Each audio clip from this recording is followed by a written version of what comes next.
This is your live video recording of your essay, Two Versions of Romeo and Juliet. Now, I know the assignment says to meet in small groups and discuss it, but we're not going to do that. We are just going to write the essay. Sorry to burst your bubble. So the first thing I want to go over with you is what it is you'll be writing your essay about. And your assignment is which version represents the themes in the play more effectively. So you get to pick on this. Which does for you? Is it the movie or is it the play? And you'll explain why. So some of the themes you can be talking about is either fate versus free will and love versus war are the two prominent ones. If you find a more obscure theme that you want to write about, feel free, but these are the two major ones that occur in this play. So a little instruction on how to complete this essay. Make sure you're reading Romeo and Juliet very carefully. You're going to pick up on a lot of great nuances. You'll see a lot of the theme appearing when you're looking for it. You'll watch Baz Luhrmann's version of Romeo and Juliet. I'm not sure if this is available on Netflix, but it's on iTunes if you want to purchase it, and I believe you can rent it that way also, or Google. Is it Google Play? I don't know. And maybe take notes of instances when these themes are appearing for you. Be thinking about these themes.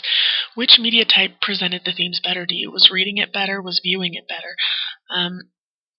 So when you're writing or outlining your essay, depending on the order you work, the dialogue is pretty much the same, but how did seeing the story portrayed in a modern way, in that modern context, did it help you connect with the themes, or was it confusing, or was reading the text and being able to imagine everything in your head more helpful and give you kind of that front row access to the themes because it was all up to you how you envisioned it? So when you're writing your essay, I have some example information here for you. Your introductory paragraph, which your essay should have an introductory paragraph, should give some context to the story, tells background information. Imagine somebody had never read Romeo and Juliet, kind of basically tell them what they need to know. Include the title and the author, and make note of the director. So there are several versions of Romeo and Juliet. Make note that it is Baz Luhrmann's version. So he does need to get brought up. You'll state your main points in your thesis, which is something about which media better displays the theme. So your body paragraphs will be a topic sentence, evidence, explanation, tie back to thesis, and you'll repeat that process. So I have an example here for you of a body paragraph that I've written. I shouldn't see this body paragraph in any of your essays at all. So this is my stance, or I guess I'm taking a side saying the film was better, or it better displayed the themes. So Luhrmann's interpretation of Romeo and Juliet, Luhrmann, the director, his interpretation of Romeo and Juliet provides a clearer vision of the concept of war and love. Since Luhrmann made the creative decision to replace swords with guns, labeled sword, it was easier to understand the concept of violence in a modern world. Adding in the sudden murders of people by gun instead of the slow, agonizing death by stabbing made the violence seem more immediate and sudden. Having love juxtaposed to the violence made the theme more clear. Love is sacrificed for violence, and violence impacts Romeo and Juliet's love. So I've got these labeled different colors, so you'll see that I have my topic sentence in red, which is that it provides a clearer concept of war and love, which is our theme. I have my evidence here in this green color, which is specifically that he's replaced swords with guns that are actually labeled a sword as supposed to be the brand. And then in this pink color, I have my explanation that by adding guns, it makes the violence seem more immediate and sudden. And my tie back to thesis here in this brownish maroon color that explains the juxtaposition of love and violence, and that ties back to my thesis, which is saying the media that I think better displays the theme is the movie.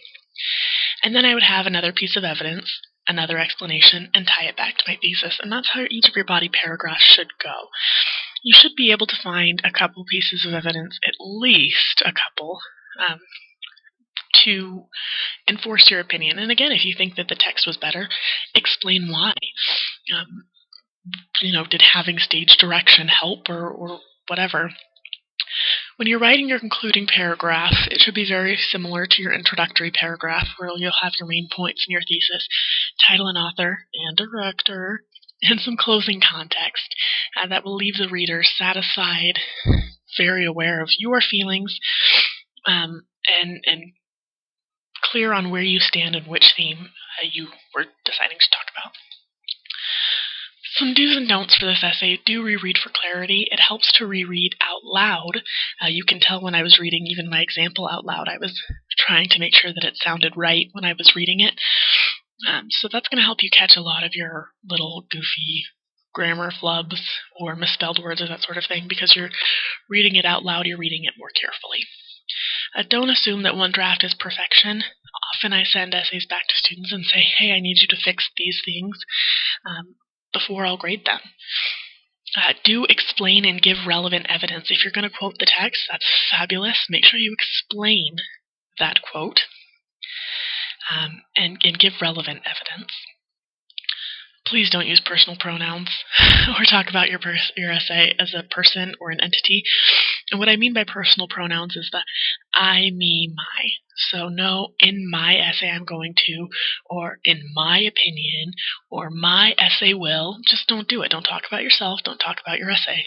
Just write your essay. Do use direct quotes as often as possible. You could tell in my example I didn't have direct quotes because I was talking about a stylistic choice made in the film, so I didn't need a direct quote. You should use them if you can get them in there and they are appropriate, and you should explain them.